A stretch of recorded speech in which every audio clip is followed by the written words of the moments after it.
Three Bullets is about two friends who are in town for a sports memorabilia convention who witness a violent crime occur. And they need to decide whether they're going to call the police and try to wait it out, or whether they're going to go in and try to stop the crime from happening. And it really is this exploration of their interaction and the deep-seated frustrations of their friendship. The story came from a script by John McGinnis, who's a screenwriter and who approached me about it after seeing one of my plays, and was interested in exploring the nature of the relationship. And he thought that I, as a theater director, could bring a lot to that. The on-camera film world was totally different, insofar as it was like being in rehearsal and in tech and in performance all at the same time. Thinking in terms of what makes a good moment happen in a really small screen, as opposed to, or a large screen, but nevertheless inside that box, as opposed to around the audience.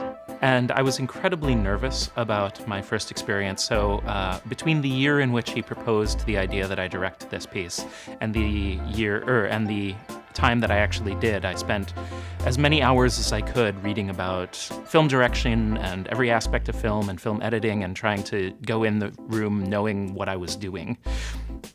Which, once you're actually on set, all that information is useful, but it's completely pales in comparison to the actually doing it. Our first was an overnight shoot outdoors.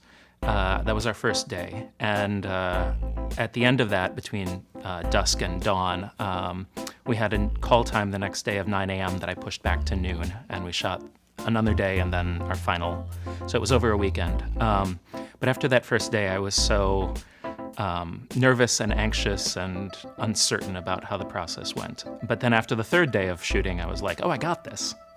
It was really a growth experience over that weekend.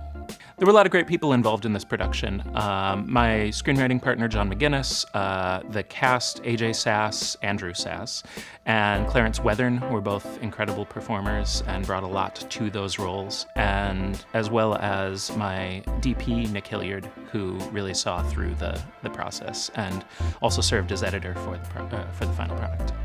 I was really enthusiastic about being accepted to the Twin Cities Film Fest. I thought it was a lot of fun. I had gone to a few screenings in previous years and had a really great time, as well as a number of the panels. I think it's probably one of our best local film fests out there, and so it was a real honor to be included as part of that. I'm excited to tell everyone.